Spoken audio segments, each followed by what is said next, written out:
To jest kolejny odcinek z wyjazdu dedykowanego Alpom, choć trafiło się już kilka ujęć z włoskich Dolomitów Brenta. Z różnych względów nie będę montować tej serii bazując na dniach przejazdowych, tylko połączę niektóre dni w większą całość. Jednak nie na tyle długą, by zanudzić, a jednocześnie na tyle długą, by pokazać Wam piękno francuskich Alp. Nadal będę dodawać w kolejnych odcinkach kilka słów o przyrodzie, górach i jeżeli jeszcze trafię przed nagraniem tego tekstu na jakieś regionalne dykteryjki, to pozwolę sobie zamieścić je w filmie.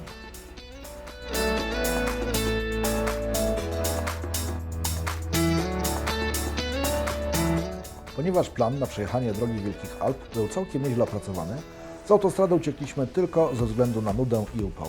Termometr w GS-ie pokazywał 36 stopni Celsjusza, a my żłopaliśmy równie dużo wody, co wylewaliśmy jej na siebie pod motocyklowe kurtki, aby się nie przegrzać w pełnym śródziemnomorskim słońcu. Tak więc we Francji, przejeżdżając tuż obok Monako, zjechaliśmy z A8 zwanej autostradą prowansalską i skierowaliśmy się na północ. Trasa, którą przejechaliśmy, nie pokrywała się w 100% z drogą Wielkich Alp, ale dzięki naszym objazdom zwiększyliśmy sobie ilość zakrętów, widokowych doznań estetycznych oraz zdziwień kolegów Piotra i Kamila posiadających GPS-y firmy Garmin. Ja zaplanowałem trasę i przygotowałem ją pod nawigacją TomToma, a niespodzianki wydarzyły się po imporcie moich tras w Garminach. Dlaczego? O tym będzie nieco później, wraz z wyjaśnieniem, jak zrobić w pełni kompatybilne pomiędzy wyżej wymienionymi urządzeniami mapy. Tymczasem minął nam pierwszy dzień we francuskich Alpach nadmorskich. Wjechaliśmy do południa na tyle wysoko, że nie słychać już było grasujących cykad. Znaleźliśmy przydrożny kemping, rozbiliśmy namioty, opłaciliśmy pobyt, po czym kupiliśmy kilka win do degustacji i po kolacji już nieco zrelaksowani położyliśmy się spać. Route des Grandes Alpes, czyli Droga Wielkich Alp lub w skrócie RDGA, położona jest w całości we francuskich Alpach, a przebiega z południa na północ, bądź odwrotnie, w zależności od tego, z której strony trasy wystartujecie.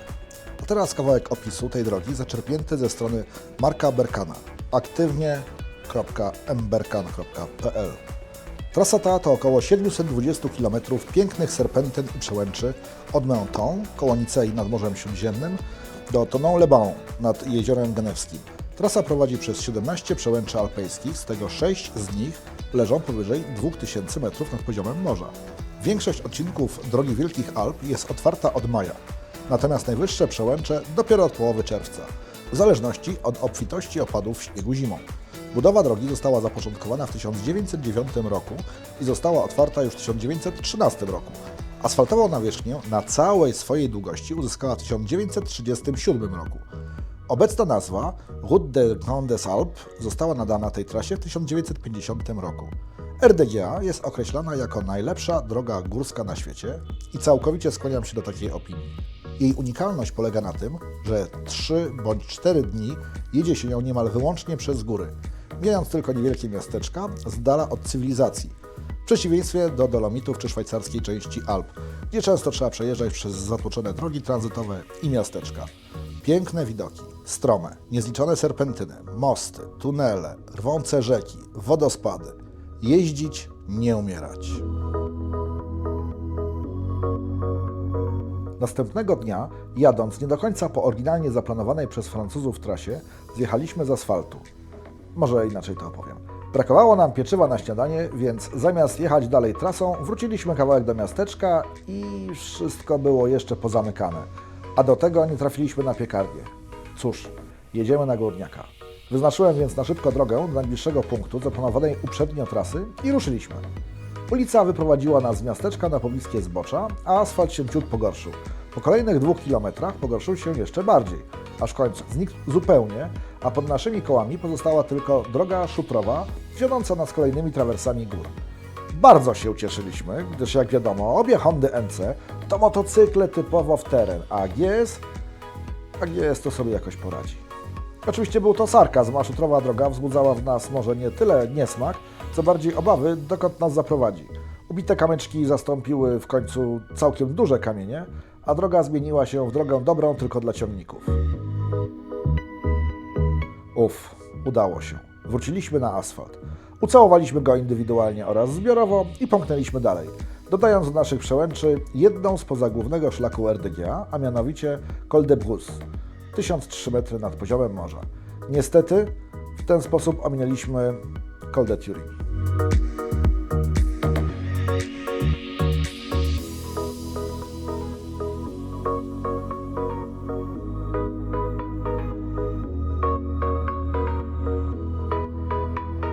Kupiliśmy po drodze bagietkę, lokalną suszoną kiełbasę oraz żółty ser w cichym i małym miasteczku Lucerain, gdzie spotkaliśmy tylko jedną młodą osobę i do tego pochodzącą z państw Lewantu oraz kilkoro starszych ludzi.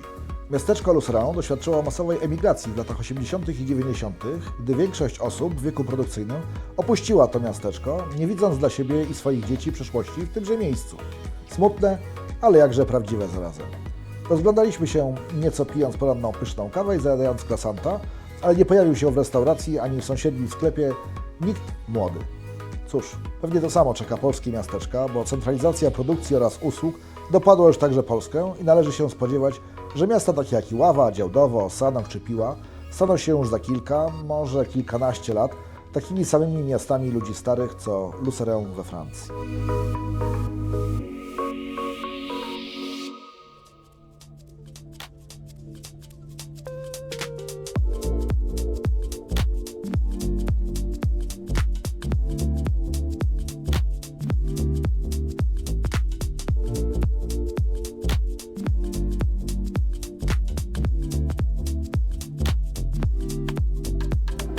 Przełęcze w kolejności, w jakiej występują na drodze Wielkich Alp, jadąc z południa na północ.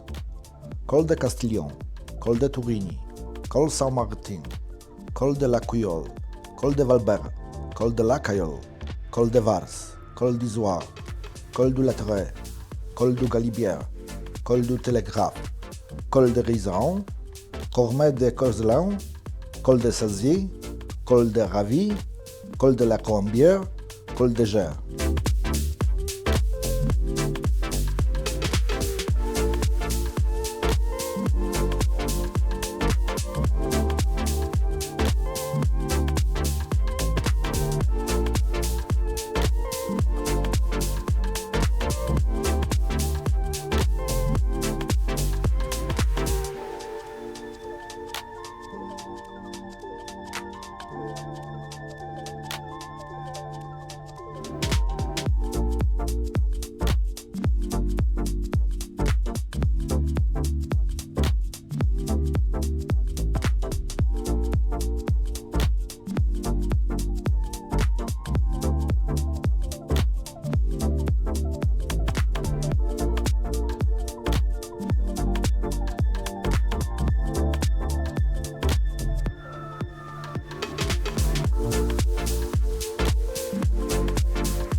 Jadąc po wspomnianych wcześniej szutrach, widzieliśmy w oddali dym i dobiegał nas zapach spalenizny.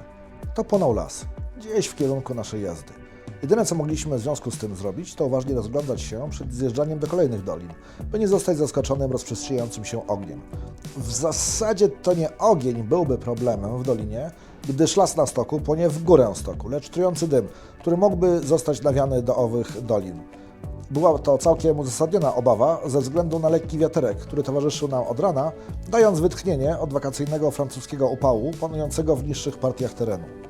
W końcu, w miasteczku na szczycie, w Rhin Place, zostawiliśmy ogień za nami i już nie musieliśmy się obawiać tej sytuacji. W dalszej drodze jeszcze przez godzinę zdarzało się nam czuć unoszoną przez wiatr spalenistę. Jeżeli ktoś z Was miał podobną przygodę lub wie, jak zachować się w takich sytuacjach, to proszę, dajcie znać w komentarzu pod tym filmem.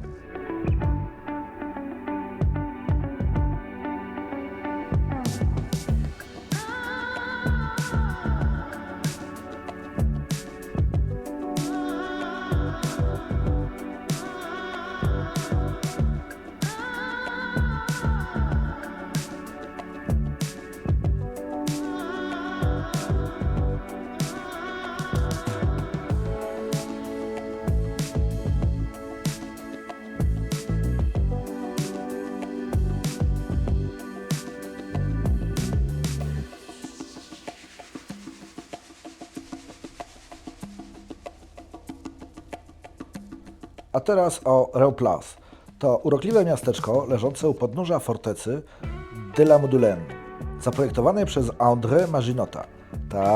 Tak, tego samego od umocnień znajdujących się w słynnej, acz okrytej niechlubną historią, linii Maginota. Fortecę budowano od 1928 do 1930 roku i rozbudowano jeszcze w 1935 roku, jako jeden z elementów fortyfikacji osłaniających terytorium Francji od strony Włoch. W miasteczku mieszkają na stałe 84 osoby, a drugie tyle stanowią turyści podziwiający w miasteczku dzieła Serge'a Doglio, znajdujące się na każdej z 22 uliczek oraz piękny widok na sąsiednie góry.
Wjechaliśmy już na dobre do Parku Narodowego Mercantour w regionie Alp Nadmorskich.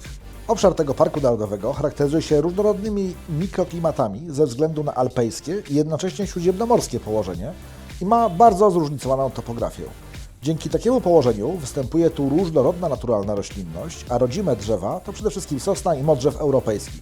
W parku znajduje się także Arboretum Marcera Cronelon, znane również jako Arboretum de Ruhr. Arboretum położone jest na dość dużej wysokości, bo zaczyna się od 1270 metrów, a sięga aż do 1700 metrów nad poziomem morza. Misją Arboretum jest zbieranie różnych gatunków drzew liściastych i iglastych ze wszystkich gór na świecie oraz ochrona naturalnej flory Alp Nadmorskich. Do tej pory wprowadzono tam ponad 300 dodatkowych, nieinwazyjnych gatunków ze świata. Pierwsze drzewa posadzono w 1988 roku, więc Arboretum nie jest stare. Z ciekawostek, od 1989 roku artyści zaczęli wystawiać w Arboretum swoje prace. Wśród wyróżnionych artystów znaleźli się m.in. Armand, Folon, Ben, César. Co roku Arboretum organizuje specjalną wystawę sponsorowaną przez współczesnego artystę Andy'ego Goldsworthiego, brytyjskiego artystę rzeźbiarza. Col de Yacuyol i Col de Valbert to nasze kolejne przełęcze. I niestety strasznie dałem ciała. Nie wbiłem do nawigacji przełęczy Col de la Bonette, bo ta, choć nie leżąca, zdaniem Francuzów na trasie RDGA, jest na tyle wysoko położoną, 2715 metrów nad poziomem morza, że wartą odwiedzenia. Głównie z powodu świetnych z niej widoków oraz możliwości przejechania krótkiej pętelki wokół szczytu na najwyżej położonej w Europie drodze asfaltowej, która wspina się aż na wysokość 2802 metrów nad poziomem morza.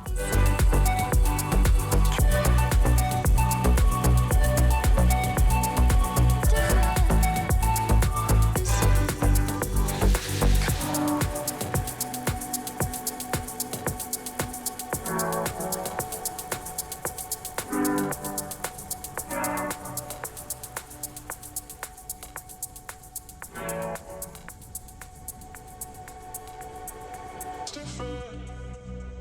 This